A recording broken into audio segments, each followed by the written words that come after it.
Joining us now is Praveen Swami. He's Chief of Bureau, Delhi of the Frontline magazine and an expert, at least one of the few experts I think that really knows what's going on with Hafiz Saeed and what's going on in Pakistan. Thanks very much, Praveen, for joining us. You've been watching what's happening with Hafiz Saeed now going free and the Chief Justice saying, you're not giving me enough evidence to hold him. And he says the UN does not specify that he must be under arrest. What do you make of all this? Is it a charade or is it a serious problem that Pakistan's facing? Well, just judging by what is known so far, it seems quite clear that Pakistan hasn't mounted an effective legal case for Hafiz Mohammed Saeed's arrest. There is a massive evidence Pakistan has in its possession against him.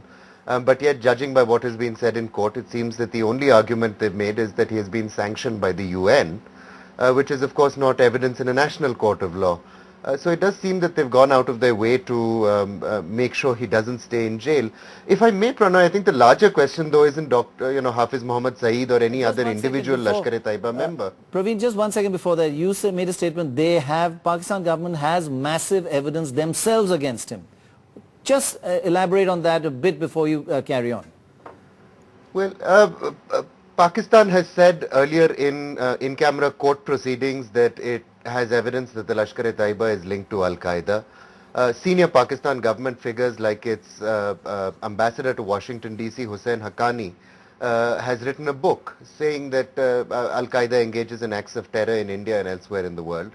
In fact, Hussain Haqqani's book even says that it has connections with the ISI and with Pakistan's establishment. Very